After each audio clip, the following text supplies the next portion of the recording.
This is Promised Land Bench on June 28th, 2021. We haven't yet done any framing or any dialogue about a potential mandate, but we've had some good preparatory dialogue here before we get started. I'll remind you that last week we talked about, we did encounter and dialogue about the resurrection body, especially. And this week, one of the potential mandates that was mentioned was about the law of space and time and the law of gravity, and what law there is that supersedes those, so that we're able, that's above those, so we're able to function above the law of time, the law of time and space, which is a law of both time and space, and the law of gravity, which is a separate law. Would that be of interest to you today to dialogue about that, do some encounter, and take that general idea and go further with it? Does that resonate for you at all? Well, I had a question then. If you're up in the heavens, does gravity, if you're ascending up into the heavens, up into Papa's heart and all that, does gravity even exist? Gravity doesn't apply in that situation. You're talking about a spiritual ascension. Right. I would say that gravity only applies upon physical bodies. I'm thinking of Newton's laws of gravity, which I don't remember specifically in all detail, but I do remember that the one had to do with a body that's in motion. So it's got to do with a physical, the thought that I have is that there will be a higher law that's above all three of those. Not so much about the gravity, law of gravity. I'm much more interested in functioning above the law of time. But my thought is that it may be one law that actually allows us to function above all three. I'll give you an illustration of functioning above the law of gravity. There was a Catholic priest by the name of Padre, which means father, Pio, P-I-O, I believe it was. And he was known for, I forget the proper word for it. Thomas, help me. Ascending into the air physically is called levitation.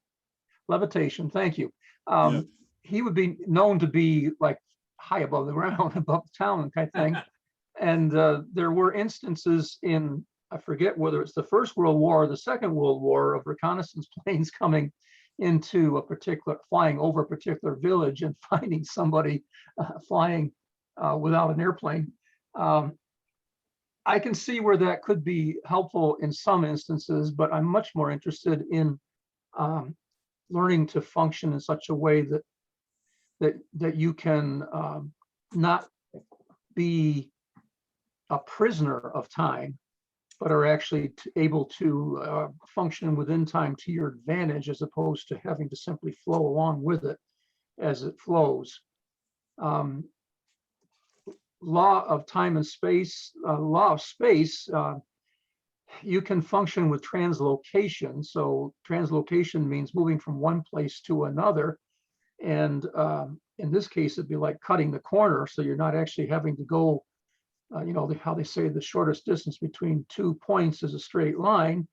Well, if you're functioning in translocation, you've found a way that's actually a shorter distance than a straight line to get from here to there. And we have the example of Philip in the book of Acts, where he was actually in one place doing one thing, and then he appeared in another place doing something else that was several miles away.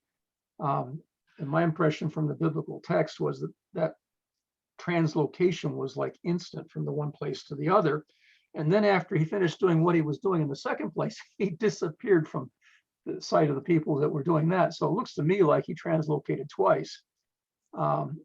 Elijah, I believe, translocated. And there's physical advantages to it.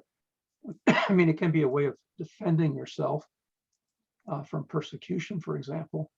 But functioning with respect to time, the ability to go forward or backwards, or to slow it down, and do things within time and then come back to where you were, So you actually had like a little vacation from time and got a lot done, and then come back into time and continue functioning where you were. I had a testimony of somebody today that shared to me that they were in an encounter, and the beginning of their encounter was exactly the same minute and second as the end of their encounter, but it was an extensive encounter. And I've heard testimony of people that were traveling along a road and got there quicker than what the distance normally would allow for. There's all kinds of variations on that. But it interests me, functioning apart from time. And then the other aspect of, did that answer your question, Karen? Yes. Okay, I know I kind of went off in a couple of Taking directions. notes. Okay, yeah. I've been thinking about this, as you can tell. Yeah. But I'll just be frank, thinking about it and such is different from actually functioning in this. And I am not yet functioning in this that I'm aware of. And I have a deep desire to do so. When you say function in it, Bill, are you referring to actually doing levitation or? Yeah, I've never actually levitated or translocated or functioned outside time that I'm aware of. I've had dreams where I woke up in the morning, was dreaming about something, that being someplace else, doing something else in my dream, and my sense is that I actually was there in that place, wherever that was, doing something that was not within my normal function of time and space. But I don't have any examples of testimony where I actually could say concretely can prove it, you know. Well, go ahead. Used to look at this a lot when I was working with John Paul Jackson. There was always some stories that he had there, especially when he was traveling with people like Bob Jones, and they had some very interesting experiences along those lines. Nowadays, I think more of time and space as in reference to like my little avatar there, my picture, as the Fibonacci, right? That expresses mathematically the time-space continuum that we're involved in on a day-to-day basis. So I sometimes think about it as stepping out of, as in above, sort of like observing it. And I kind of see that as a heavenly spiritual experience when you're outside of the physical realm, outside. I don't even know the right way to describe that. I don't want to say outside the body, because it's more like inside. Yeah. I think one potential way of describing it is above the sun. And the reason I say that is I've been thinking about, I found two verses that today, as I was doing preparation for this, that spoke about the beginning of time. So time actually has a beginning. And I couldn't find any verse that talks about the end of time. There's verses that talk about the time of the end, but there's no verse that I can see that talks about the end of time. And I was thinking about, when did time actually begin? Well, in one sense, I think time began when God, well, Yeshua as the Word of God, created the sun, moon, and stars, because the sun, moon, and stars are for times and seasons and days and years, right? That's what Genesis 1 tells us. So my thought would be, Solomon in Ecclesiastes speaks about being under the sun. My thought would be that if you're above the sun, then you're above time, in one sense, at least. Because time's a combination of the movement of the earth around the sun, of the moon around the earth, that's months, right? Earth around the sun is years. And then you've got the moving through the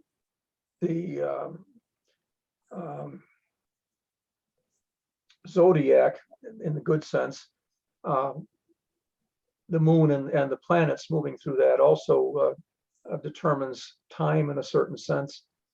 But when you're above all that, then that stuff is not working.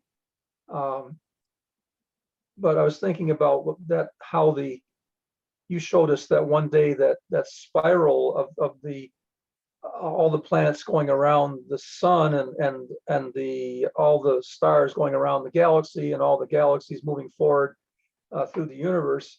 It seems to me that as long as that spiral, which is Fibonacci, is continuing, then time is still in existence.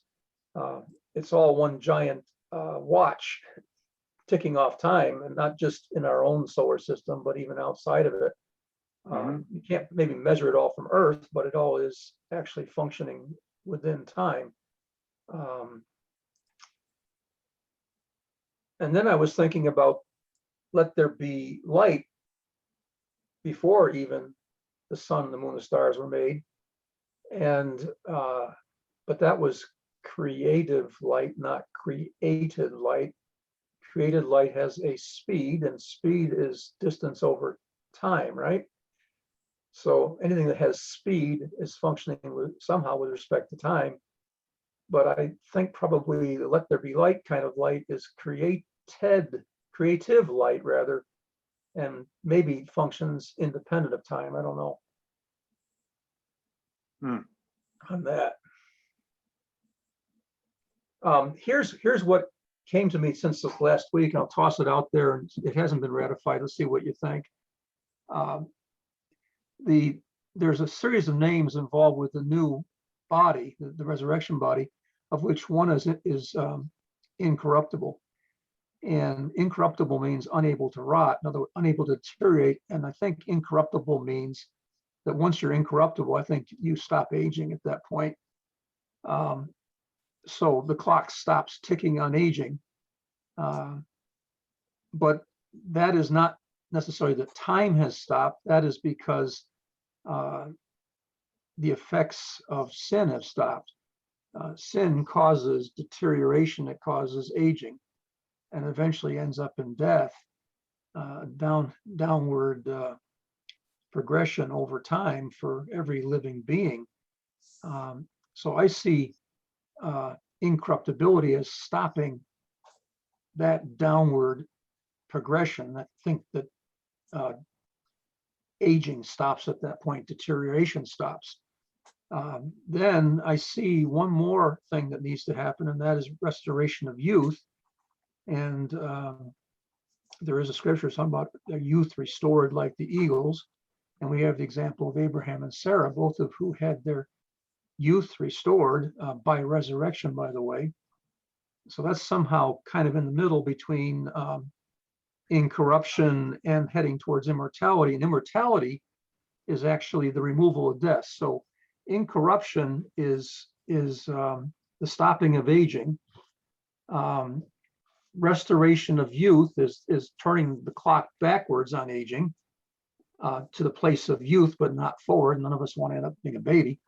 And then there's this immortality, which is the complete removal of both sin and death. Do those three things make sense? They resonate at all? By the way, hi, Doreen. Hi, Doreen. Hi everyone. Hi. Yeah, I'm sorry I didn't greet you earlier. That's okay. It's really good to see you. So I haven't had those ratified, but I was seeing those three things. Does that resonate at all, or still kind of open to for I've heard of other teachers saying that once there's no sin, there's no time. I think I disagree with that, because sun, moon, and stars were all in place before Adam fell, right? So I mean, the Earth's going around the sun, and the moon's going around the Earth, and the stars are moving in their courses, and then he falls. So I think time was already in place, because it says that the sun, the moon, stars had the purpose of being for times and seasons and days and years. So I think time was already in place before sin entered. But I do agree that without sin, time is not an enemy. With sin, it is an enemy. Without sin, it's not. Without sin, what you actually have is growth and things like the law of sowing and reaping positively, right? And growth from little child to young man to father and so on. All kinds of growth is related to time, but it's not negative, it's all positive. With the presence of sin, then you get all the negatives. I mean, things deteriorate because of sin. I don't think there even would have been rusting if there hadn't been sin. Probably wouldn't even been mosquitoes that actually suck blood. They probably just suck plant juices or something before the introduction of sin. So I do think sin's involved with the negative consequences of time, but I don't think that time didn't exist until sin existed. Does that make sense? I'm sorry, go ahead. No, Go ahead, it's fine. Karen. No, it's just when you mention it, because I had a thought to say, wasn't man placed within time without sin? That's the question that came to me. Because if the earth was created in order for that, when that was created, then time was created. Because I think time was created to function within the earth realm. And so if man was placed within the earth realm, then he was placed, within the atmosphere of time, but without sin. Yeah. What were you gonna say, Karen? Well, I was just wondering if you got rid of sin, would that eradicate like poisonous snakes and that kind of thing? Yeah, see, that's my thought, is that all those things, they say nature is red of tooth and claw. All that was there as a result of sin, that nature was not, the original blueprint for nature was not that everything ate each other and that you had to be afraid of things, because it could kill you or injure you. And we know that the scripture speaks about a time that the lion will lay down with the lamb and the little child will put their hand in the viper's nest, right? So that time specifically, I think, is spoken of as being, or many people think of it as being the millennium, the 1,000-year reign. And during that 1,000-year reign, what happens is Satan's headship of the world is decapitated, if you want to say it that way. He's put in the bottomless pit, which means that there isn't anybody pulling the strings anymore on all the puppets, and all the puppets are just free again. Both men and evil angels don't have him around doing his thing, and it's going to be really nice during that period of time because of his absence, and only because of his absence. I think that sin may still be present, but we may have it under control by then. We may even have kicked it out by then. Don't know. I was wondering if that would be like sort of a testing ground in millennium, because within that time, then mankind, whoever's there, then they get the opportunity to exist basically without sin or the influence of sin. And so if they don't overcome within that time period, then they cannot look to the enemy to say, well, it's his fault because he has no power then. And so like it's sort of like a time period for man to overcome within the power that's within them, the power that's given to them in Christ without the influence of the evil. Yeah. Especially the way I see it is the function of the serpent who lied, right? Is going to be absent during that period of time. Also, the father of lies function is going to, well, think of all the names that Lucifer has now that he's fallen. Every one of those names will not be functioning any longer during that period of time. The wicked one, the father of lies, the serpent, all those names, the great dragon, all those names are going to be non-functional during that period of time. He won't be functioning in any headship over the world during that time. So it's like the world is made up of sin and death, especially in the results of sin and death. and the headship over it all is Satan, and he's going to be absent during that period of time. So it's like that whole thing just falls to the ground for that period of time.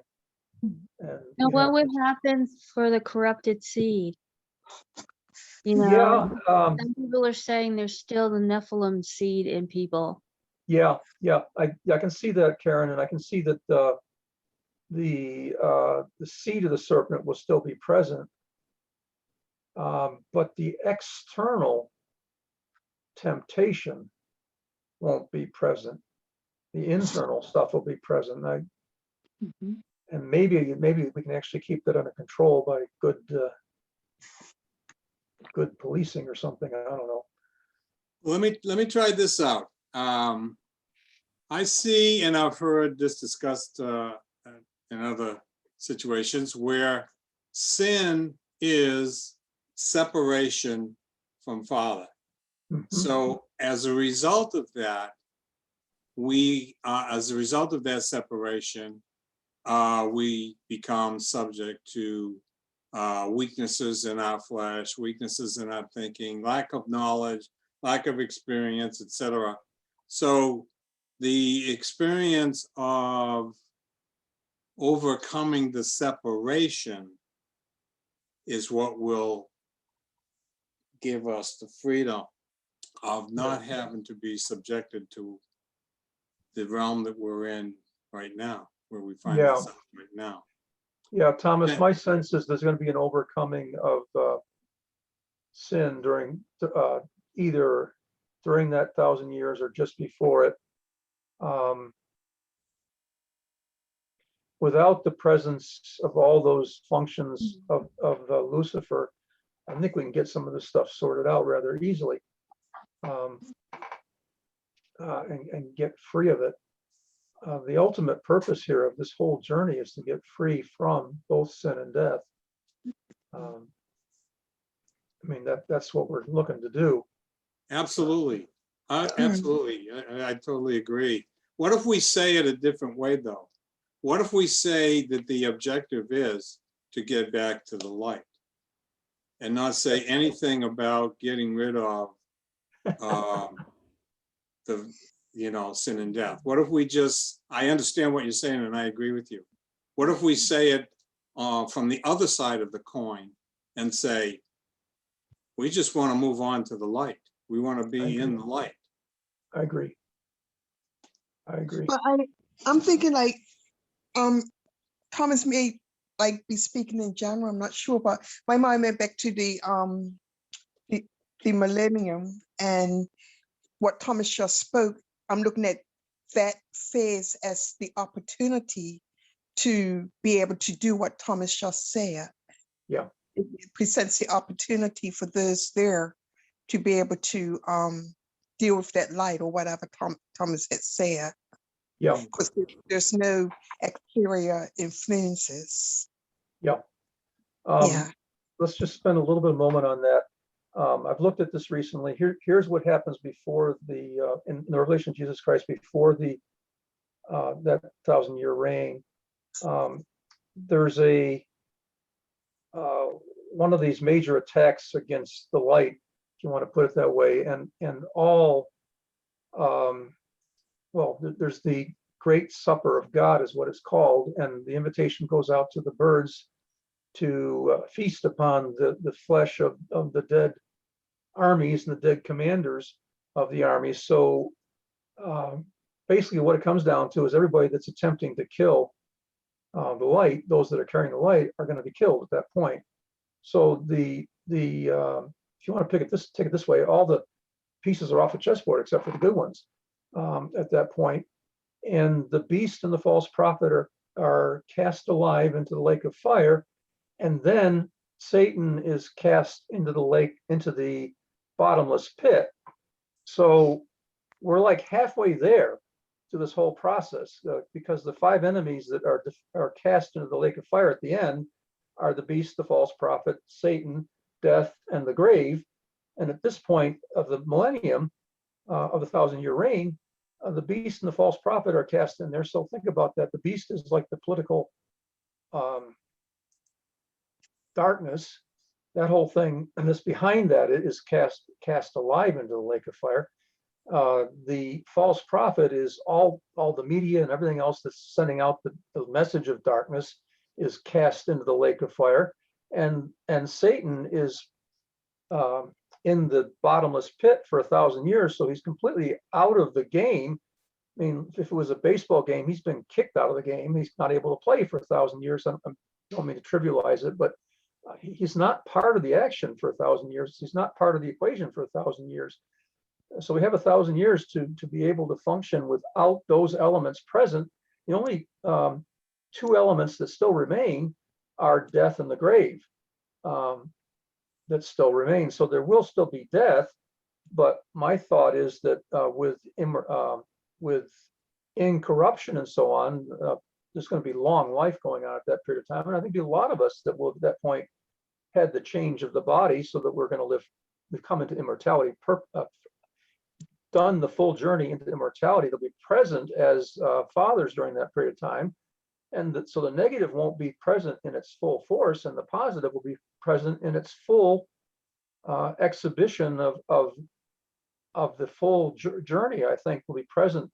It'll be like being around at the time that Enoch was living, or having him for your dad, or something like that. You're really going to have access to a lot of, and us here, maybe some of the ones that are present at that time, but there's going to be a lot of folks around to be functioning in fathering and forerunning at the highest levels, with manifesting the highest levels as a visible example of manifestation for everybody else to follow during that period of time. So there's really a whole lot of things going in the right direction during that period of time, is what I see. Does that make sense? Mm-hmm.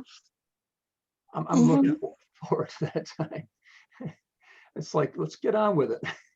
Okay, it's got to do this, this, and this. Let's get it done. Okay. But initially we began with, is there a higher law that's above the law of gravity and the law of space and time that we can step into that would allow us to function above all three of those laws simultaneously? What are the three laws again? The law of gravity, the law of space, and the law of time. Okay.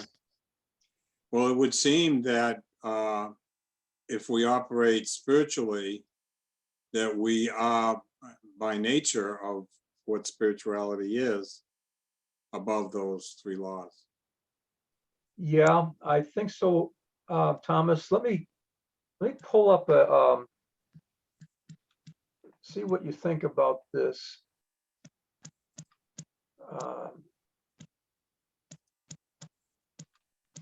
I was looking at the list of laws, right? Mhm. And specifically the laws of Zion. Here comes Vani.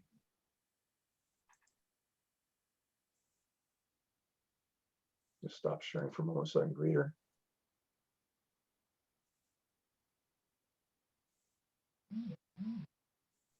Well.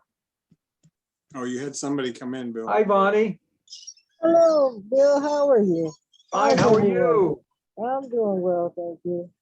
Okay, we're talking about the law of space and time and gravity and superseding them. Here are the 12 laws of Zion: sacrifice, harmony, resonance, time and space, which is what we've been talking about, lordship, kingship, sonship, and this one here interests me: creation, legislation, trading, wisdom, and chancellorship. And I realize I have spent time on 11 out of the 12 laws here, but I have not consciously been aware of the law of creation. My suspicion is that the law of gravity and space, gravity is probably one that got to do with the law of creation. Actually creating, like in the beginning God created, it's got to do with the law of creation. But I'm wondering if there's anything within the law of creation that's higher than the law of time and space and higher than the law of gravity, or if we have to look for something even higher than the law of creation.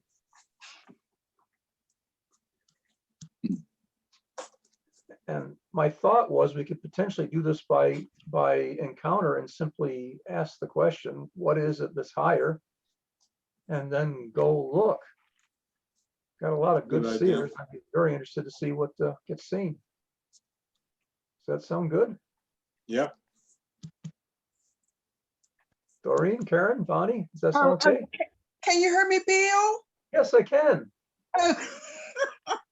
Okay, yes, it's fine. I was disturbed by a message. So I'm answering a message and on Zoom too. So I'm just, oops. So Okay. we cool. Okay, so let's, my thought is it's going to be found in God himself. In other words, it's probably not part of kingship or part of being the lamb.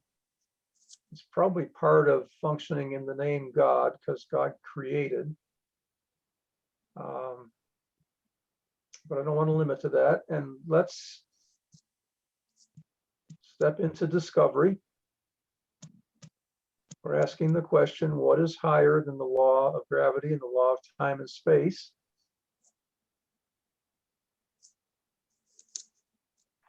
Thanks, Fanny. I see that.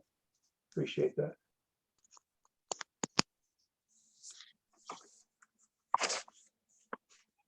And very interesting to see what we see. And please don't hold back, no matter what it's, maybe completely different from what you're thinking, or you may not have any clue about what you're looking for, but look and see what you see.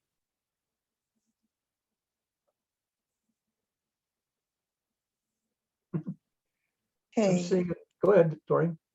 No, yeah, I'm sorry. I messed up. So we're looking to see, I'm sorry, I missed that part. We're looking for a law that's higher than the law of time and space and higher than the law of gravity. Okay, thanks. Okay. Yeah. Just like the law of the spirit of life is higher than the law of sin and death. Hi, Trilina. Hello, all. How are you? Fine. How are you? I'm doing good. Wonderful. So glad to see you.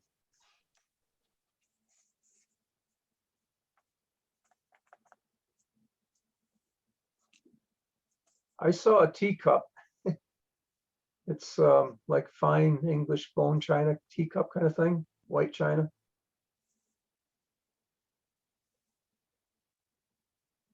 Mhm.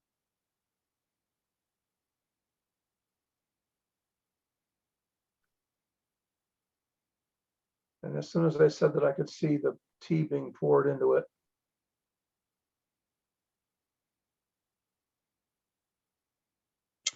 I just have a weird question.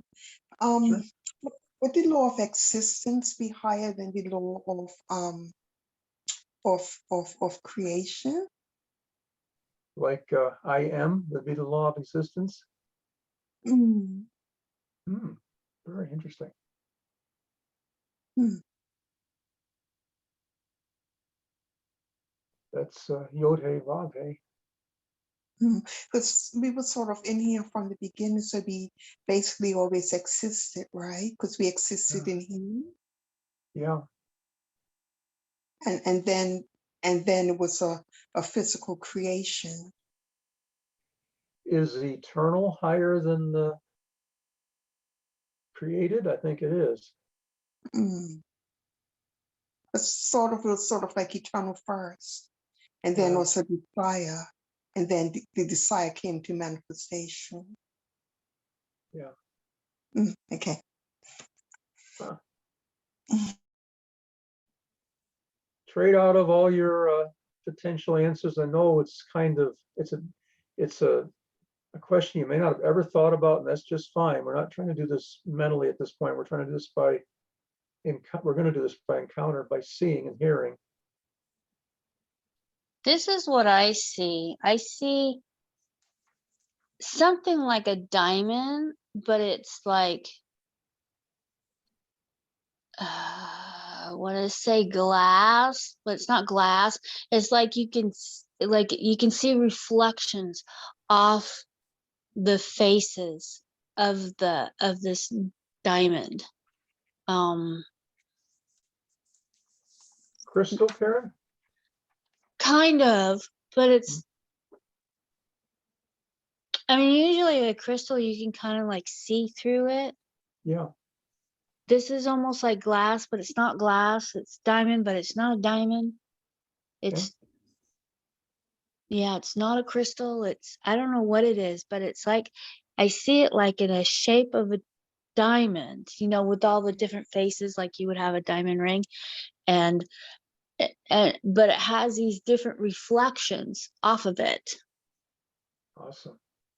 I'm encountering that. I'm trying to shut my mind down and simply go see, look at what you're looking at, and let it take me to where it wants to take us to.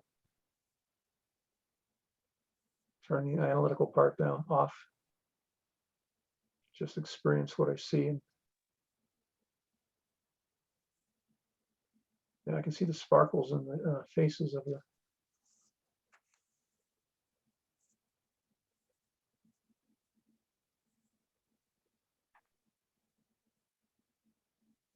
Anybody else? What are you saying? I'm seeing the light. Like, let there be light?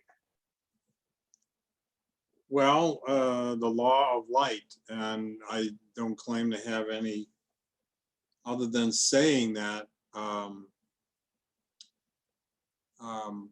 the experience will be rather tremendous.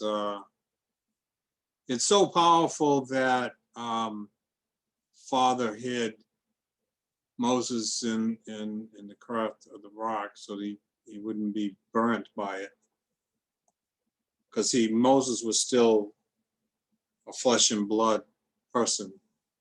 Yeah.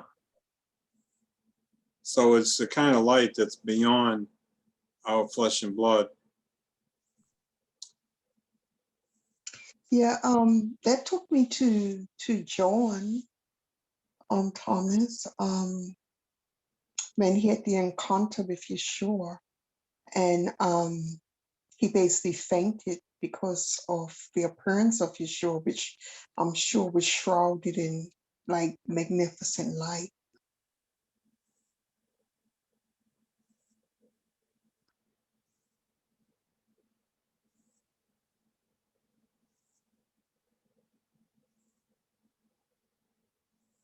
I know that Jane has a lot of experience by encounter as functioning as light.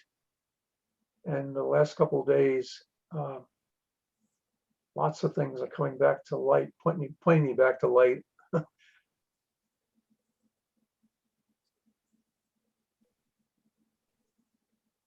Light has a flow to it.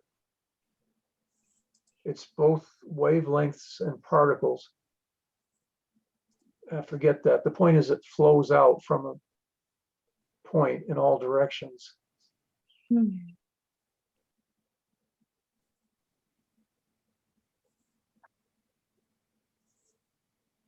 it's dimensional, right? Like how we talk about the three-dimensional and four-dimensional. It's like that, flowing out like in every area, but at the same time, I see it as dimensional. Yeah, and our dialogue about removing. So if you remove sin and death from time, what do you have left? And the answer may simply be light. What you have left is light. I wonder if time and light, creative light, is very strongly related to light, or even is light. That would go back to what Karen, you were saying, the reflections, right, Karen? On the diamond. Yeah, so there was an emphasis on light in what you were saying too. Yeah, because yes, the light thing, like the diamond, like it's dimensional. Like you could look into the depths of a diamond. In the past, people have said it's multifaceted, and I just see that as as a form of dimension. So the diamond within itself is dimensional because of how it reflects. That was the Or word. dimensional. I'm sorry, go ahead, Doreen. Oops. Yeah, I was thinking of the diamond, as was mentioned, and going back to the dimensional light. I think within the diamond, and like the facets of the light in the diamond, it will be on a multi-dimensional level. The I don't know, like if you just talk, if pure light could be like reflected or shone up on a diamond, then you will see all the facets of multi-dimension that the diamond actually has on the inside of it. And so, take me back to that picture of multi-dimensional light, even that came from Yeshua, and John and the diamond. It's like it all fits together. Let's encounter the light, but I also like to encounter the reflection, because there's something about the reflection that has to do with time. Light and reflection are two elements, I think, that we're seeing right now. If we can encounter both of them. And Thomas was saying how awesome that experience was of encountering light.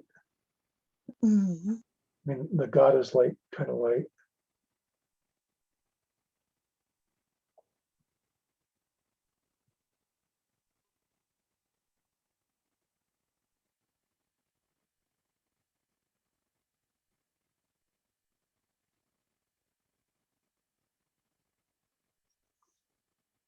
My sense is the light's going right straight through me, but in some places it's being held up by things that are within me that prevent it from going through. And I also have a sense that the light is actually working at those things and actually diminishing them.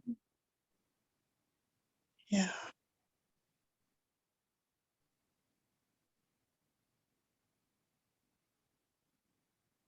It's almost like light is the answer to any kind of a hindrance that's within us.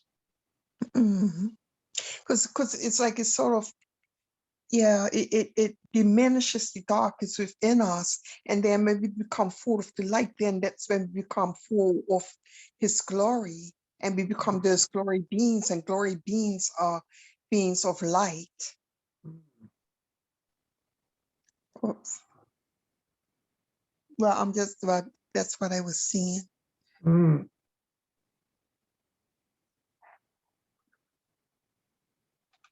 It's like the fullness of his light is the fullness of his glory, and it's the light that eradicates the sin. So they just, I'm the one that washed them. You're not re-washing them. I just. Hi, Bonnie. Welcome.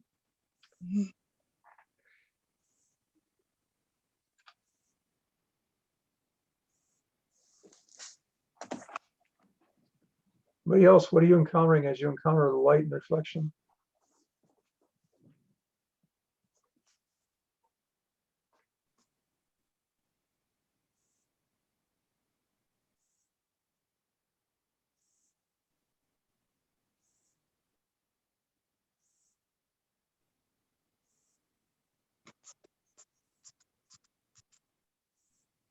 I'm seeing time and space as part of the journey to get, I don't know if I should say back to, but to get going forward, to get to light.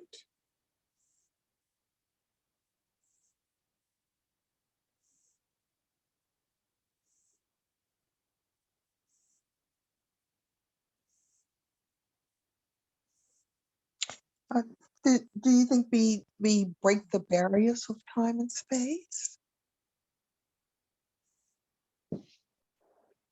I'm beginning to look at it as if it's like walking around in circles in the wilderness. Time and space is like walking around in circles in the wilderness. And when you get out of it, when you get out of that, then you're on to the promise. That's very interesting. I know I've had this sense, Thomas, that what we're heading towards is two words. We can use two words to describe it. One is now, and the other one is come. So we're getting to the place where things come within time, right? Instead of being a future promise, they become a present reality, present manifestation. Mhm. And also it has to do with now. So that famous verse in Hebrews 11, now faith is. I see now as almost like being defining a particular kind of faith. There's Son of God faith, and there's manifestation of the Spirit faith, and there's this kind of faith and that kind of faith, and there's a now faith. Pointing out a point in time. Yeah, but it's a point at which the promise comes, and it's also a point at which things manifest. They're no longer something you're waiting for. They're not something you're hoping for or even believing for. There's something that actually happens right now.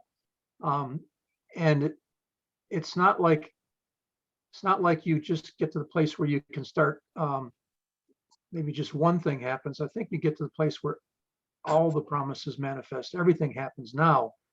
You have the ability to make things happen right now at this moment, this time. And time is not a future thing for you anymore at all. It's all a present kind of thing as opposed to a future kind of thing. Does that make sense? Yeah. Yeah, it does. That's what I'm Well- looking for. Well, then wouldn't that have to be after the 1,000-year reign? Because if people are born during the 1,000-year reign, you still have time. You have a baby to adulthood. That's time. Yeah. So to eradicate time would have to be after the 1,000-year reign. Yeah, somehow we haven't quite got this time thing down completely. I'll share one more encounter that I had. I had an encounter where I was encountering with respect to time, and I saw time put up a white flag. It surrendered. And my sense was, I may have already alluded to this, that before that point, time is an enemy. And after that point, time is a friend. It's no longer functioning as an enemy towards us. It's functioning as a well, as a friend. It's no in the first case, time overcomes us. So it's like over us and we're under it and we're like a victim, passively floating along in time and can't do anything you just gotta wait, right, until it happens. But once you've actually overcome time, then you're the one that makes things happen as opposed to waiting for time to make things happen. And it's an entirely different relationship to, I mean, think about the much of the church is stuck in this waiting thing, where you're waiting for things to happen, Jesus to come and every other thing else you're waiting for. And you've got absolutely no control over it. And you just got to wait. I mean, it's like waiting for your next birthday to come around. You can't have the party until it comes. As opposed to someone like Yeshua, for example, in the revelation of Jesus Christ, one of his names is he who was and is to come. It's like he's got all three aspects of time completely under control, at his will, Yeah, I was wondering when you were speaking to say that time becomes a friend. I was wondering if like time becomes a servant. Servant, that's a better word. Yes, that's a really good word.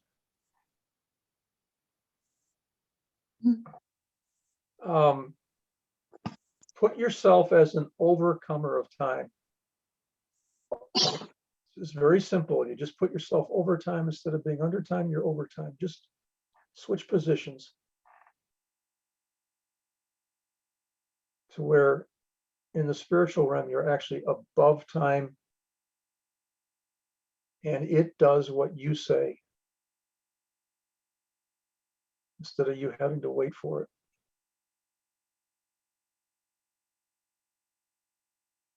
Wouldn't that be like traveling through time?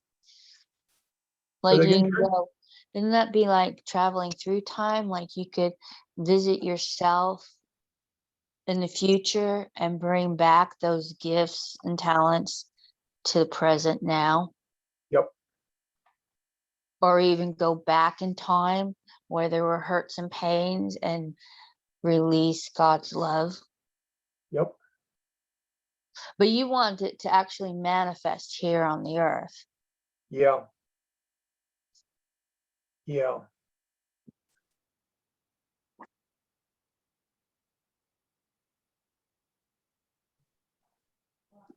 It's like the difference between a healing which takes place over a period of time, and you simply wait for it to finish Mm-hmm.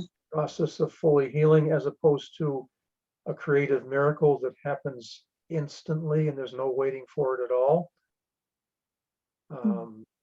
That's the difference I'm looking for here. I'm experiencing things in my body that have to do with gradual healing, and that's a wonderful thing. But I realize that there's an even higher form of that, which is the instant, miraculous, creative kind of thing. And it does have to do with the law of creation. I mean, it can be something that was missing and now it's present, you know, an organ or something, or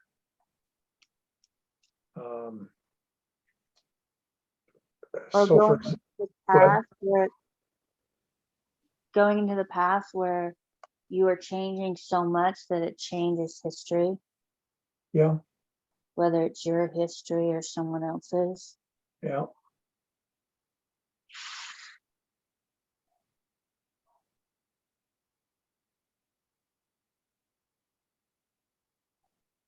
Would it be something that you would practice more in the ascensions until it becomes a reality? Yeah, practice, practice, practice.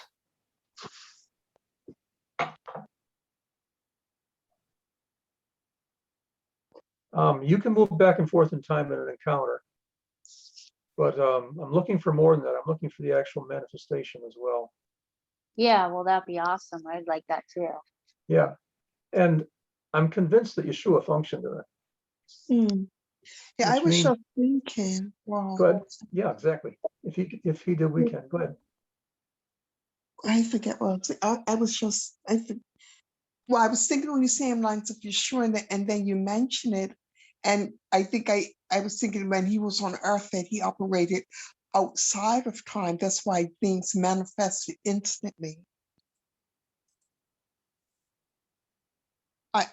Yeah, it's just a thought. Because when when he when he said, you know, to Lazarus come forth, or the other girl to, you know, to come out of her sleep, and all those things manifested instantly. So he wasn't under the barrier of time where he had to wait. He was outside of time.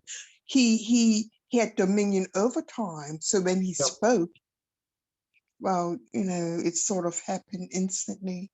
Yeah. Uh,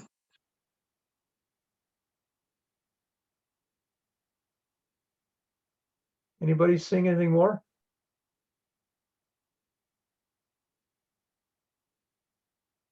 When you asked us about the reflection of light, I Oh yeah, the saw, reflection. Yeah, fun. yeah, when you had asked that, I saw like we were the light beings, and I saw like God, Jesus, and Holy Spirit inside, like you could like see them, Hmm. like they were radiate. It was their colors and vibrations radiating out of our light bodies. Hmm. Mhm.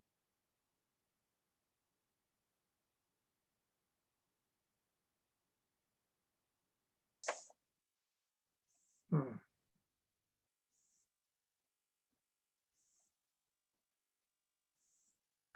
was it was colors that was radiating from us?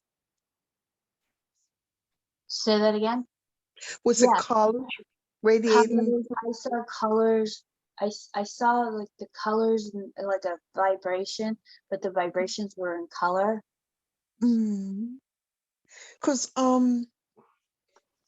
well, I haven't really experienced, but we have heard of the rainbow body, right? Because that's what came to mind. That would be like us in the rainbow body, where we're manifesting everything that's in God, whereby these seven spirits are in us and emanate from us. Hmm. But wouldn't God be like a different shade or a different color? I mean, I Yeah. always saw God like gold. Mm. Yeah. Did you see did you see any white light before the colors? When you first looked at it, did you see like bright white light and then colors? Yeah, Or did because you? like the light of Yeah. meaning is different. It's not like, it's kind of like a yellowy white, you know, Mm, and like Holy Spirit's light is a much light. It's a lighter color, so it stands out more. You know, like, mm, it's kind of like looking at shades of white, like you're mm, painting, and it's like some look gray, you know, but they're all like in the hue of white, but it's not. And but I see God, I don't know, glory just always looks like it's this goldy type sparkly color light. mm. Like yeah. It's like a white, it's like a, I can't explain it. It's like a white light, but it's laced with gold. Yeah, yeah, Yeah. yeah. Mm, yeah. That's how I see glory as well. You see the colors and it's like, okay, how do I put it in English? Mm. Because I was in Exodus, I was thinking that you know, the glory light will reflect God in us, and then the other lights will reflect the spirits in us. But when we mingle, when it's all put together as one, it will still appear as white light. Mm. Yeah. Like where the reflection, depending on how you look at us, it Mm, looks, you see a different reflection. mm, Okay, can I summarize this up? I think mm, we've seen that we can function in light that is higher than the law of time and space or gravity. I think we've also seen that we can function to make those laws our servant. And then there's this third aspect of reflection that I don't think we've quite nailed down. But do you agree with those two other points as being what we've seen by discovered so far? Is that fair to say that as a good summary? mm. But yes, but can you say it one more time? Please. That we can make time our servant. That's one thing. Mm, Okay, and the other one is that functioning in light, like creative light, is higher than functioning in the law of time or space or gravity. mm. Yes, I agree. Okay, do you agree to that, Thomas? Yes. Okay, and then we've got this third aspect that we haven't quite nailed down that has to do with reflection. Mm. And I have a sense that that's important, but I don't quite yet see that clearly. Mhm. Yeah, because I was thinking, even going back to the colors that were mentioned, that we're seeing. Um, I'm not quoting your name because I can't remember it right now, but that could be the reflection of all that is within the light, within that light that we've seen the other 2 points. So that light reflects the rainbow colors because the rainbow colors are entangled within all that light is. Hmm. So if the light, we become basically filled with the light and the glory of God, then what is in God? Wisdom is in God. The 7 spirits are within God. Frequencies are within God. And I believe the rainbow colors, they reflect the 7 spirits, and they also reflect frequencies. So I'm just thinking or saying that when it comes to the reflective light, then it's the colors that are the reflective light that comes from out of the white light. Okay. I think I'm going to redirect us here for a little bit. I think we've Okay. got as far as we're going to get on that for the moment. I think we've made some progress. We've got some more to do. So we started this discovery, but we haven't completely finished it because I think it's a brand new territory for us pretty much. The second mandate that Jane had been asking was where are we with respect to the 1,000-year reign? In other words, has it already started or not?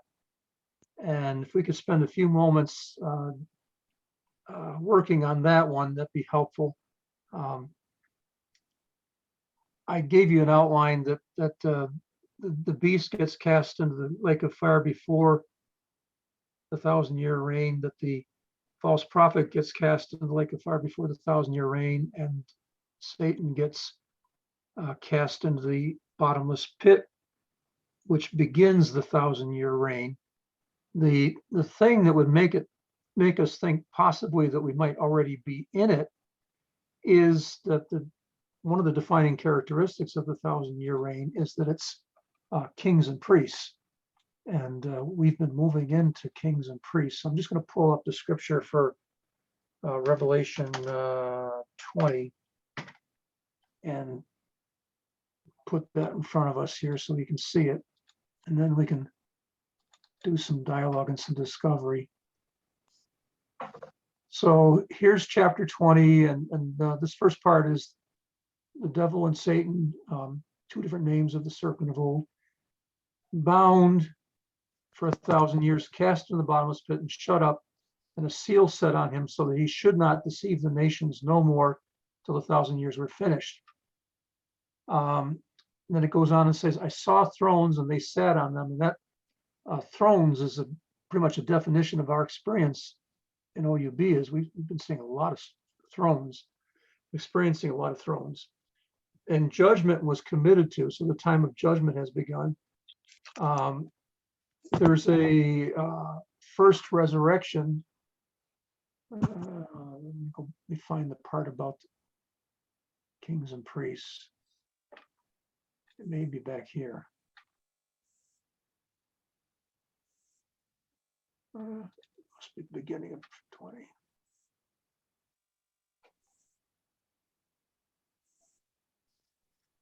Oh, here we go. And I saw thrones and they sat on them and judgment was committed to them. Then I saw the souls of those who had been beheaded for their witness to Jesus and for the word of God, and who had not worshiped the beast or his image, and had not received his mark on their foreheads or on their hands. And here's the key. And they lived and reigned with Christ for 1,000 years.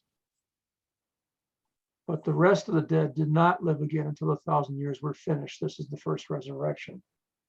The first to be resurrected are the martyrs, and they're resurrected to be alive during the 1,000-year reign.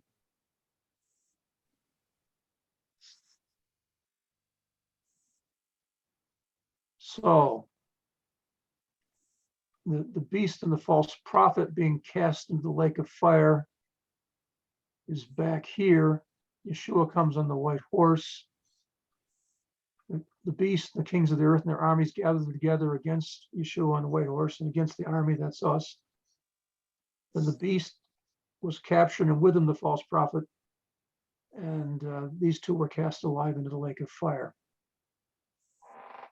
So to summarize, the thing that would make us think that we might potentially already be in it is that we are already functioning as kings and priests.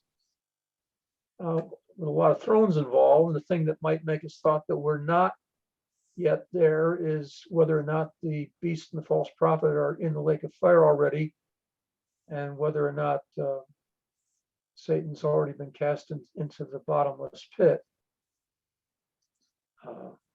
I don't think everyone's functioning at the same level as you and Jane are.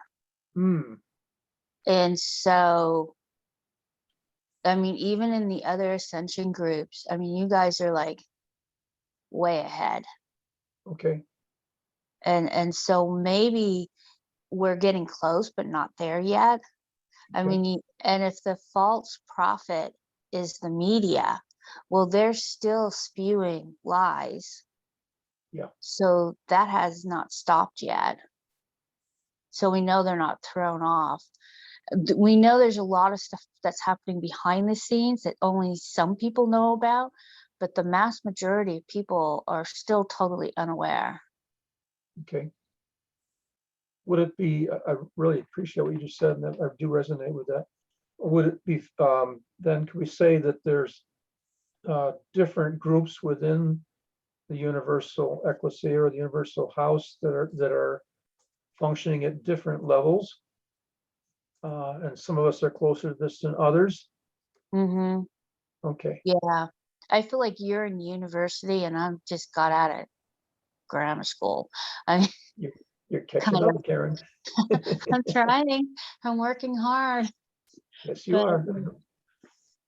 but you have those who, you know, who've been functioning and doing this for 30 years. And then you have some of us who only, you know, found out about it 2 years ago. So we're paddling hard to Yeah. catch up. But then you still have a whole nother group that haven't woken up yet. Never saw it. Yeah.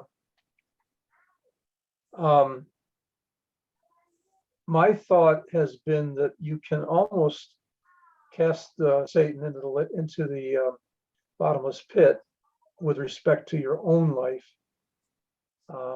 if you're in that place to do that, when he hasn't yet been cast there for everybody else. I don't know how to say that any better than that. Mhm. You're free from his influence because it talks about deception, so that he's not actually able to deceive you any longer. But even as I say that, that bothers me, because the thought, getting confident that you can't be deceived, is like it's like asking to be deceived almost, isn't it? To be tested, because I think God uses Satan and his dominions to test us, because sometimes we wouldn't move unless we were tested, unless Yeah. we found ourselves broken or Well, I agree with that to some extent. I'm not afraid of being tested. The way I see it is Satan tempts with the intention of having you fail. And the same exact circumstances God uses as a test with the intention of having you pass. And even if you don't pass, you just go back and learn the lesson and get tested again until you finally pass the test. It's like one of those kinds of tests that you don't actually fail and get kicked out because you failed. You just don't go on to the next level until you pass. So Sort of like walking around in the wilderness. Exactly. Yeah. Only the wilderness has a permanent feel to it. or going around that mountain. Yeah. And Going around the mountain, exactly. I'd like to go back to that verse 4 in chapter 20, Bill, when you get Okay, back. yeah. Pull it back up here.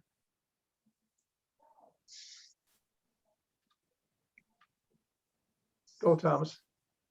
All right, I'm looking at this and I saw thrones and they sat upon them and judgment was given to them. And the souls of those who have been beheaded because of the testimony, Jesus, and because of the word of God, and who did not bow before the beast, nor his image, and did not receive the mark upon their forehead, and upon their hand, and Okay, I'm looking at this as that is not just the people that were beheaded, because this is there's a series of people here. Hmm. The ones who sit on the thrones, the ones who were beheaded, the ones who, because of the word, the ones who did not bow, the ones who did not receive the mark, okay, and they live and reign with Christ 1,000 years. I see that as the people of the first resurrection. Not Okay. only the ones that were beheaded, but other people, as in the 7 letters to the 7 churches. There's those opportunities to become an overcomer. Not all of them require martyrdom, but there are 7 opportunities there. And I see those overcomers as the ones that are part of the first resurrection. Okay. And the second resurrection, which comes after the 1,000 years, is part of the judgment. And those of the first resurrection will not be judged again. They will not be subject to judgment at the second resurrection after the 1,000 years, because they've already gone through it. Right. You've already passed that test. Yeah. So I see those people as the overcomers. I see them Okay. also. Another example would be from the parable of the 10 virgins, where 5 are totally ready, have extra oil, trim their wick, ready to go. Nothing is distracting them, not a thing. But there's the other 5 who are kind of wishy-washy, sort of involved, but not totally involved, but believe, but sort of believe, but aren't really ready. So there's a difference between these 2 groups. And so I see those 5 that are ready as overcomers. Okay. The other thing that occurred to me as you were talking, and actually occurred also before that, was one of the ways to determine whether we're actually. Let me stop for a moment. We talked with Karen there for a bit about different timelines. So there may be what we would call the Earth timeline, which is when this happens for everybody. And then there may be more of a overcomer or forerunner timeline kind of thing, that this occurs for those individuals and groups that have done the journey to get to the place.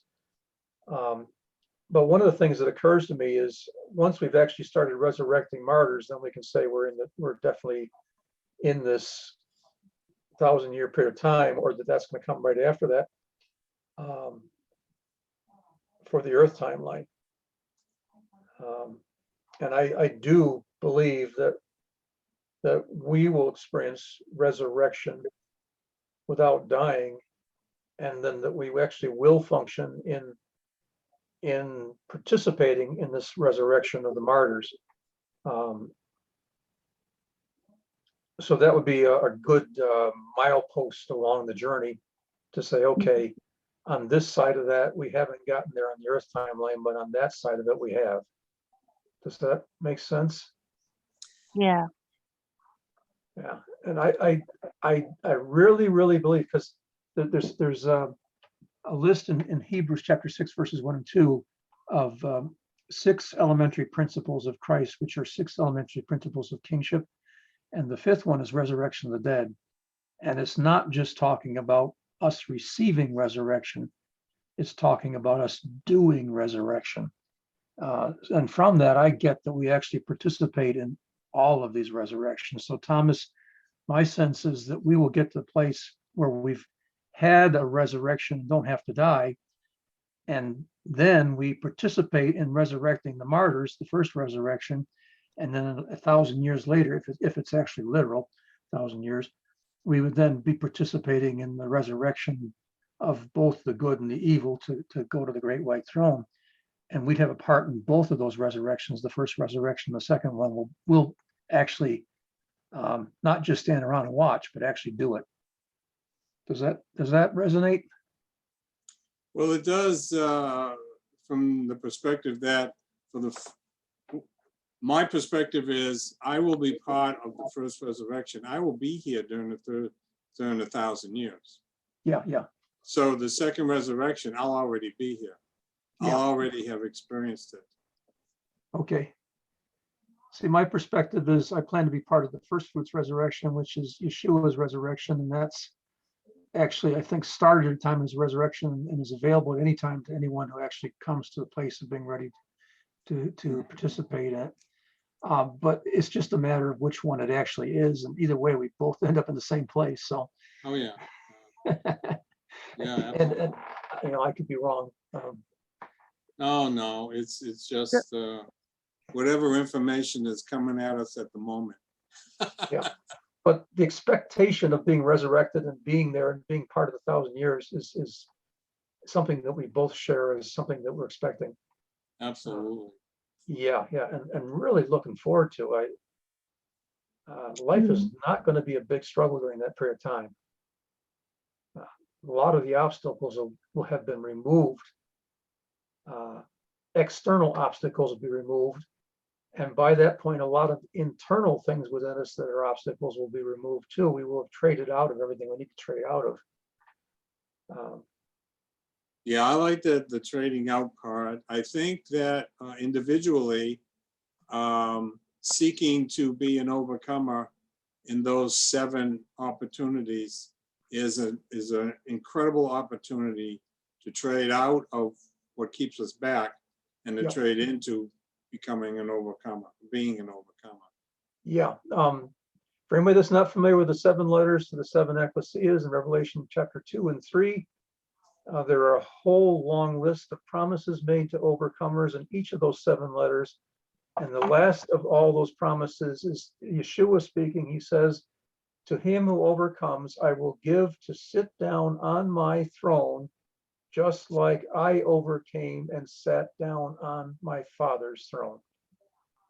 That's the last promise given to overcomers in those 7 letters. My understanding is that all of those promises are made to us, and each of those letters shows us things to overcome and how to do it. Basically, every promise made to an overcomer in those 7 letters is made to us. It's for today, and you end up sitting on the throne next to Yeshua on his throne, while he also is sitting next to Father on his throne. There's 2 thrones there that are revealed in that verse. And my sense is we move from sitting on the throne with Yeshua to sitting in Yeshua on the throne, so that we're functioning in oneness with him on that throne. And then we actually, after some more overcoming, end up sitting with Father on his throne, and then end up like moving over to where we're sitting in him, fully functioning in all the functions that he has on that throne. That's what I see from that verse. It's you first function as a son of the one on the throne. You're being trained up by them to function on that throne. And then you come to a place where you're functioning fully on that throne, just like they are. And with more overcoming, then you go up to sitting with the Father on his throne, which is, again, is a training position. And then you're fully trained, and then you're fully functioning, and you sit over in full oneness with him in that function, is how I read that verse. It's an awesome promise, and it's a blank check. I mean, it's there for anybody that gets there. Anybody that wants it and wants to trade out of the things they have to trade out of to get to that place. It's there for you. We spoke about trading out of the other aspect of it, because the 2 pillars of the age of Melchizedek are trading and leverage. So you trade out of all the negatives and trade into all the positives. And with respect to leverage is causing you to be raised up. And there's 2 aspects of leverage that I see. One is resurrection. The second one is ascension. So you get resurrected, and then you get leveraged up to sit on various thrones, just like Yeshua did. After he overcame, that he was leveraged up to sit on a throne that was higher than the one he'd been on previously. And that same thing is available to us. The journey to get there is just a matter of listening and seeing, and everything you get the urge to trade out of, do the trading that needs to be done. And everything you need to trade into, I mean, you trade out of the old and into the new, right? And then you get leveraged up with a resurrection and leveraged up with an ascension to sit on thrones. Once you finish that, then you're out of the age of Melchizedek. You've put it behind you. I'm not out yet. I've got things to do there still. Anybody else have something you want to add? Go ahead, Doreen. No, my mind was, I didn't know what else to say now. No, it's okay, I think, for a split second. Because I was really thinking on these on the resurrections, right? And I was wondering if there was any possibility that the first resurrection, you know, looking at it from a spiritual standpoint, already happened, and the next resurrection would be the second one, because I was wondering if the first resurrection was like all in part when Christ resurrected, you know, that he drew us all into the very first resurrection, which makes it possible for us to resurrect from death to life and to be seated with him. And so the next natural resurrection will be the second one, not the first. Okay, we'll leave that. But I'm just saying, you know, us already being resurrected in him, which makes it possible for us to sit on these thrones and everything that you just described. And so the next resurrection being for the marvelous, because it's three resurrections, right? Yeah. So I agree with the point that you're making, which basically the bottom line of what you're making, you're absolutely correct. Yes, I understand, as I see it and understand it, is that it's available to us right now based upon us joining Yeshua in the resurrection that he was already resurrected in. Scripture tells us that when he died, we died, and when he was buried, we were buried. When he was raised, we were raised. And that faith in the resurrection that already has happened for him and is available to manifest for us at any point is all that's needed to experience resurrection right now. And it is not having, you don't have to wait for it at all. You don't have to wait for it at all. That's the key thing of what you were saying. All that needs to be done to get you to that place has already been done. Paul says that as many of you as were baptized into Christ Jesus were baptized into his death.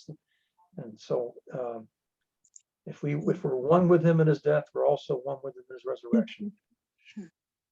Yeah, you've been baptized, you've got that. It's just a matter of believing that means that your body can be changed right now. And that takes my experience is getting to the place where I can believe that my body will be changed is taking a lot of changing of my soul first. It's taking a change of my thinking. It's taking a change of my choices. It's taking a change of my feelings, emotions. It's my experience is that there's a journey of the soul coming into that place of being. I believe my soul's already resurrected, but I believe there's a journey into experiencing all of that, jettisoning all the old, coming into all the new. And after that's happened, then I'll be able to manifest that in my body. Because it says that it happens within the twinkling of an eye, which means that within the twinkling of an eye is done. Yeah. So it's already done, right? And so then we just journey into it. Yeah, you think? Yeah, and even as I was talking, I'm realizing that I was still saying this thing as something future, and it's not. It's present. resurrection of my body and resurrection of your body is something that is not future, it's present right now and able to manifest right now. There may be a journey involved with it, but there's not, we're not waiting for something that still has to be done externally to make it possible for us. Yeshua already did all that. Yeah. So we're waiting. I mean, let me say it differently. So we have the body. It just hasn't manifested yet. Yeah, I think something along those lines. Yeah. I think it's already manifested within the spirit realm. It's already manifested. We have it, but it's something as far as making it to be manifest visibly. In the Well, physical. that's why I like the Feast of Tabernacles so much, Yeah. because that is the point in time when when Father said it would be manifest. Yeah. But one of the things that I always am reminded of in terms of talking about the body is that flesh and blood does not inherit heaven. So this has to be a different kind of body. It won't be a flesh and blood body. But Christ said that he was flesh and bone. Yeah, he was How did that flesh and do? bone, But not blood, but because not he'd already blood. given that. Yeah, He but was- that's probably because the blood is the life, and he within himself was the life. So, Well, he shed the blood on the earth. so the resurrected body, he is the life within that. The resurrected body within itself is life. It's life, so that's why it's probably not necessary to have that blood, because blood is the life, right? So I mean, Well, as far as for him, Mhm. the blood had a purpose in taking over the earth. For us, just speculating, as it's been said, our blood is congealed light. It's just at a different frequency right now. But the body itself will be changed. Just Jesus' body, it's not the same body. He came and did away with the flesh. So at some point, somewhere, somehow, maybe at the Mount of Transfiguration, maybe when he rose from the dead, he got his new body manifested. That's my thinking anyway. Yeah, Thomas, I agree. I think there was a somewhat of a progressive nature to that process for him. So I remember, for example, the one lady, he said, "Don't touch me because I haven't yet ascended." And then later on to Thomas, he said, "Put your hand on my side." So there had to have been some kind of a journey there. It wasn't really long, during which his body went through some changes. And the finished product may have been not available until after descension. Yeah, I don't know. I don't claim to understand that. I'm just taking these various scriptures and saying, what about this? What about that? Me too.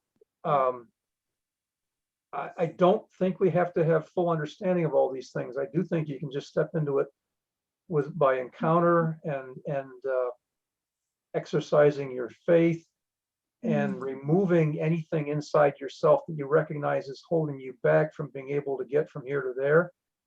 I'm having this process where I realize, okay, that's got to go, or I'm not going to get there. This has got to go. Okay, so I got to trade out of that. And my sense is at some point I'll be done with all that trading. But I don't think we'll get there without being sensitive to, yeah, that's got to go. When God puts his finger on something and gently suggests that it should go, that's the point at which we say, okay, let me make that trade. Um, So, because the encounter we had earlier today, I felt the light going through me, and I felt that there were things within me that were obstacles to it. I could feel that. I could see that in the encounter. That I mean, they weren't like head to toe kind of things. They were, compared to my body, maybe 6 inches high or something. Yeah. You know, I didn't get a full, complete look at it, obviously, but there was something solid in there that didn't let the light go through, and the light was meant to go through me. And I could feel that the light was engaging that solid thing and working on it. Yeah, because when you had mentioned that, Bill, then that's when I saw it. Back earlier and it caused me to understand how the light will penetrate even through that darkness. Yeah. So, it's little spots, like it's a little tiny dark spot here and a little tiny dark spot there, right? Like, because when you spoke it, I was actually seeing what you spoke like inside your body.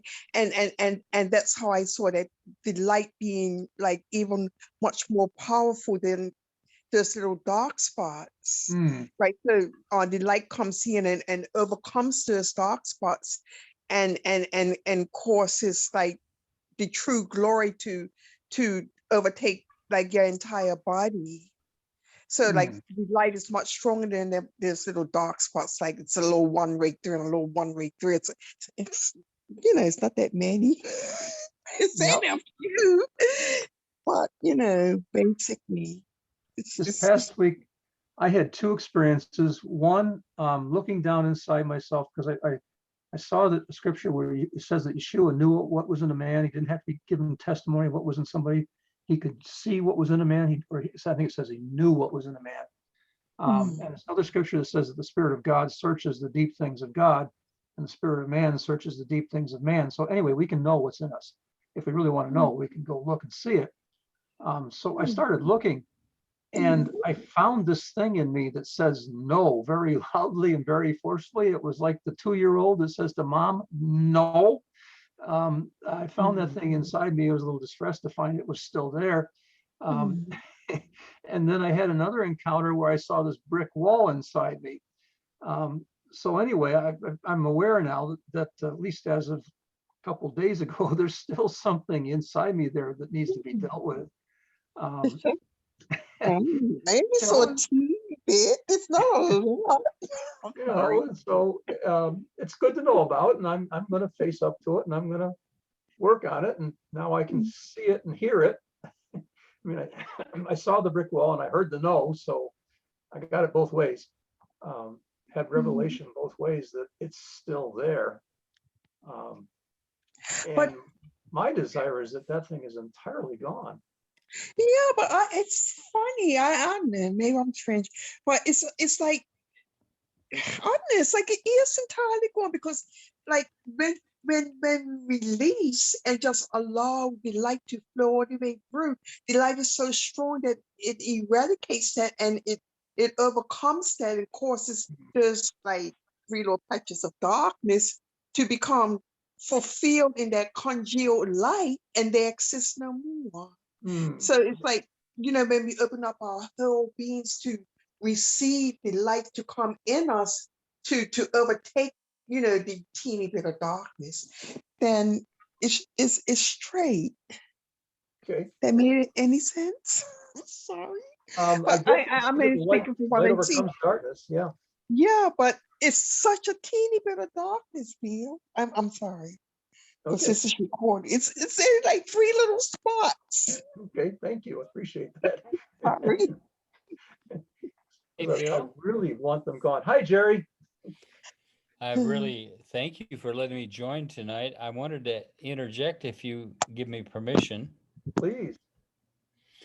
Again, maybe the folks don't know that I pop in from time to time. I'm on about 7 different groups.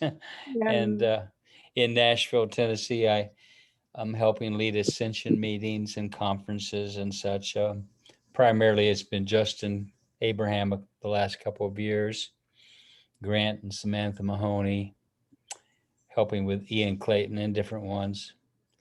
But your topic tonight really interests me, and I'm just kind of thinking maybe I have something to contribute that would be interesting to you, especially when you're talking about transfiguration, you know.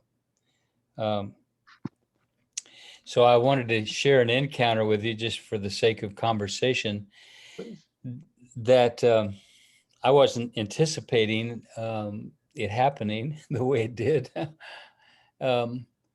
So I had a very close friend that died of a severe lung disease. They had even talked about transplanting a lung, but earlier in his life, he'd had a heart transplant, and he said, I know I can't survive something that massive. So there was one season where he was close to death, and the Lord gave us revelation that he should start taking communion every night.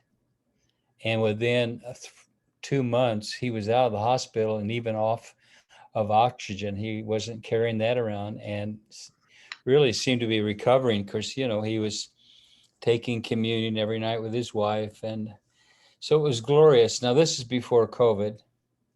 I know in my heart, if he wasn't fully healed, he probably wouldn't have survived, you know, the COVID thing. But before it happened, he got quite ill again and had to go back in the hospital. And he passed away because everything they tried, he was intubated several days. I mean, maybe 3 weeks. It's about the limit, I guess. So I'm going to give a little language to what I experienced, in that we're all seeing things from different places and different protocols, and they're all wonderful. And I've been listening and reading the book from Jane, and especially the part on trading and all, but I hadn't been really exposed a lot to trading when this happened. It came as a result of desire and longing to see him. I had a very strong desire and longing to see him. And so one night I had an encounter, and I was in heaven with him. And interestingly, he was in a white room. He was kind of in, I think it's just like, it looked like a white cotton shirt, long sleeve shirt and pants. And he was seated at the table when I walked in. And the first thing I noticed is that there was electricity jumping out of his joints. In other words, out of his knees and out of his shoulders and his elbows. There was just like sparks, or, you know, just some kind of electrical discharge or whatever. And I said, what is this that's going on? He says, I really don't know, but I think it's transfiguration. I think I'm going through this process of transfiguration, and it feels really good, he says. And I go, well, you know, he looks so relaxed. He's like sitting there drinking a hot tea. And in this process, he was having what he felt, that's what he told me personally, because I had no thoughts on it, that it was kind of like he was being transfigured, you know, putting on incorruptible. And so what's interesting, a couple things that I think are confirming, is that he gave me a message for his wife. And I did take that message back to her, and it made sense to her, and she was very grateful and very open to the message. But here's an interesting thing that I did not expect. We were sitting there talking, and I was just rejoicing in getting to see him again and talk with him and recall our friendship, because it was very close.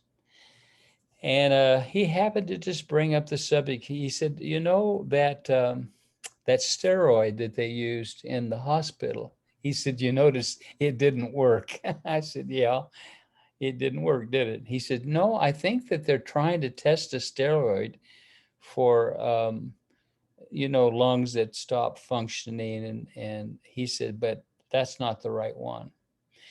All right, so I pondered that. And strangely as it would be, the next morning I had breakfast with a friend of mine. In the course of the conversation, I told him about going to heaven and seeing my friend in some state of transfiguration. And I said, he made this really interesting comment about steroids, and I explained it totally to him. He looked at me like his eyes got real big. He said, "You don't know what I do for a living, do you?" And I said, "No, we just had a church relationship. I don't know what job you have." He says, "I own a steroid company. And what you've just told me is information that's very helpful. I need to know this." And so I was able then to give him information that he said would answer some questions they were having about steroids used for lung disorders. I thought, man, God, you just blow me away every day, that I wouldn't have seen any of this coming or know I was going to explain this to my friend who actually owned a company that's made the exact steroid that my friend in heaven told me about. So this transfiguration thing has really got my attention, as you can imagine. And from my experience, my encounters, a lot of them just come from just desire, and I make myself available to the Father. I just say, I just want to be where you are if you have need of me. And that's where a whole lot of, I've told you once before, Bill, that's where I've had a lot of teleportation or a lot of translocation over the past season, and gone to countries and expanded my spirit over situations that were dangerous and cloaked them. The enemy wasn't able to see. There's just so many things that have happened. But I don't know if that little piece is helpful in any way, but I'm honored that you would allow me just to even share it, because it's very close to my heart, and it's part of this learning curve that we're all on. So Thank you, Jerry. thank you, Bill. Again, I do appreciate it and appreciate you guys. No, Thank you very I- much, Jerry. Yeah, I you're right on appreciate target.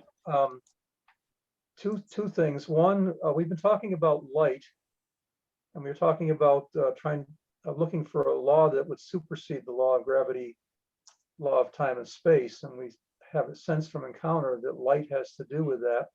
Yes. And I've lost track of transfiguration, and Jane's been trying to point me back to it, and you just did that again. So, okay, I'm listening.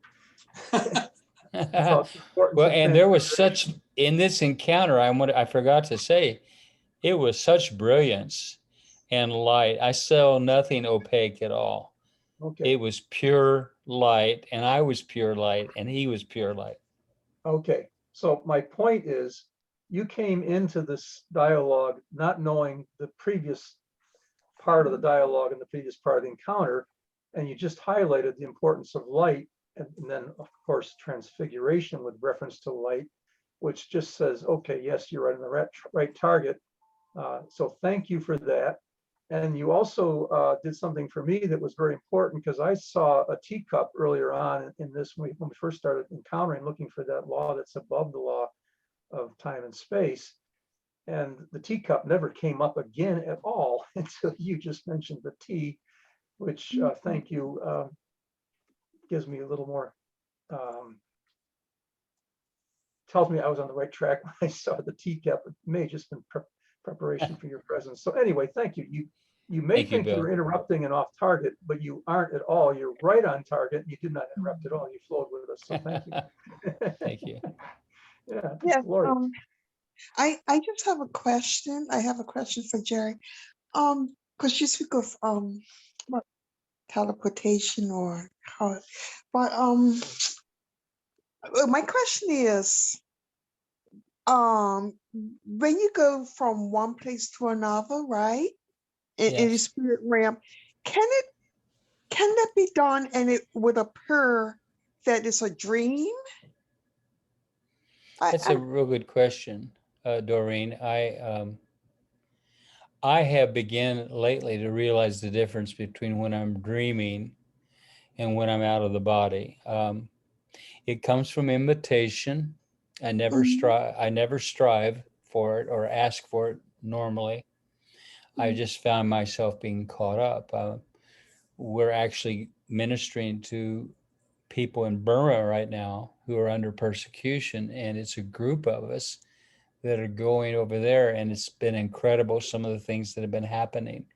But that's an exception where our focus has been to pray for Burma, and then we have all of these encounters and we see things happening. But for me, most of my out of body or transportation has been by invitation. I'm just there, I didn't see it coming.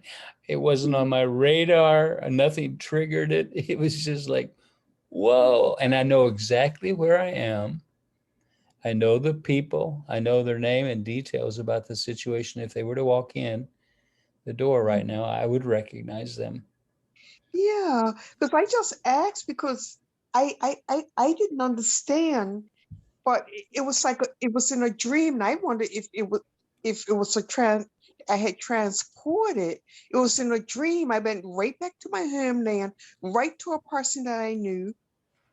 She told me what the problem was, that in this dream I actually prayed over this individual, and I I was wondering if I actually teleported to that person. So that's why I was asking. Well, and Because I'll just answer again and just say I would lean toward that was what happened. That you really, I've more than once told people, I said, the truth is you were there. It was so real, and it wasn't a dream. You were actually there, and I believe that may have been your case. I'm not sure, but I wouldn't be surprised. yeah, okay. It's the first time it's happened like that. It was so vivid that I know that the prayer was effective. Mm-hmm. Yeah. Know what I mean? So that's why I wondered, was that, teleportation more so than just a dream? Yeah, okay. Yeah, thanks. Doreen, I really think that that's very important that you've seen that, because now you have confidence that, yes, you've already done this, which is a lot different from looking forward to doing it the first time to looking forward to doing it again. It seems to me it's a lot easier. And I have the same thing. I shared that I had that dream a long, long time ago. And my sense, like Jerry said, is that I was actually there. And I'm gonna change what I'm saying. I'm gonna say that I've already done this once, had this experience once. It wasn't at my choice, and just open up to be willing to have this kind of experience again. And for everybody else here, don't draw the line to say that it wasn't real when you had that dream. That's like training wheels, or the British would call them stabilizers, right? Yeah. So stabilizers on your bicycle, or training wheels on your bicycle. Just part of the process of Father training us up as sons. Because this just happened like 2 nights ago, so it's really amazing you heard that I can ask you the question. Good timing. Oh, Yeah. God's timing again. And I think the more that you experience this, there'll be ways of validating your experience. I stopped denying it after the trip I took to France. I told you, I think, Bill, the last time I was on here, about ministering to a lady on the train who was going to abort her baby. And I was assigned to talk her out of it, or to tell her what God's will was for her. I won't go into all the details, but I saw everything in detail. But the thing that was very significant, I did not know where that train track was in France. I don't know the geography. It was not on my radar. I saw little inlets of ocean come up occasionally to the train, but mostly it was just open field. And I knew the name Marcellus and Nice, France. And I felt that I was coming down from Nice to Marcellus, but I didn't know where it was until I looked on Google the next morning. And indeed, there's a train track coming from Nice down to Marcellus, exactly as I saw it. I would have never told you that because I just have never looked at the map over there. And then at dinner, one of the elders at our church said to me, he says, Jerry, I've been on that train before. I know exactly the one you're talking about. Well, that night, I made up my mind I was going to trust that what I was seeing was from the Lord. You know, he took me there and there was proof. And I do believe that'll be increased so that we all just have greater confidence when he gives us these opportunities. Hmm. Uh, Now, also, we talked about time and space and gravity with the emphasis on time and space. And you've just spoken quite a bit about translocation, which has got to do with space. It would seem to me that once you've had experience with reference to space, that equivalent experiences with reference to time would not be at all difficult to. I mean, it seems like you seem to me like if you break into it with space, then time would be easy. If you break into it with time, then space would be easy, you know? Correct. I believe you're right. That's the Yeah. way I would, that's at least my experience. Okay. So, Doreen, open up to experiences with reference to time too. Mm. You put Yeah. your big toe in the pool, you know, and or you've been in the shallow end, so it's gonna be more to come. Mm. But yeah, I'm so thankful that Jerry is here because I remember the last time that he came, and remember it was such a great meeting. So I yeah I really appreciate you when you show up, Jerry. I mean, we all do, and whatever that you have to give. I know you show up at appointed times, but like it's always on time, and we appreciate you and Thank you so much. everything. When I'm, you tr- I'm trying to monitor as much as I can the conversations that Bill has on online on Telegram, and I try to read those and watch sometimes some replays and got hold of Jane's book. It's so exciting because I'm being given the joy of participating in a few different meetings and learning and growing and just getting lower and lower because I'm so in love with him, you know, just get lower and lower and empty ourselves so that he is supreme in every way. Oh, he's so amazing. So amazing. Each time that you've joined us, Jerry, you came with exactly the right testimony that matched exactly what we were talking about. So we really Wow. appreciate that, and I honor you Thank for you. your. My sense is that you're a bridge. So you're enjoying all these different groups, but I think you're going to bridge us together too, to some extent, because that's going to happen. That is going to be this Yeah. bridging together. That's going to happen, and the ones that are going to facilitate that are going to be the ones that are comfortable in various groups. So it seems to me you're a very strong candidate for that kind of function. I appreciate your gentle spirit, Jerry. Yeah. I really do. And I thank you for sharing very much. Thanks, Well, Tom. thank you, Jerry. We're going to finish up only because we're 2 hours in. So unless somebody else has got something you want to have last word here, something you've been seeing or hearing or sensing that you want to share before we're done.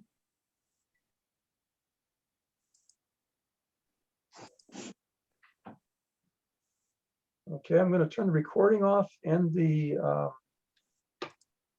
Facebook Live. So we'll stop the live stream and we'll stop the recording.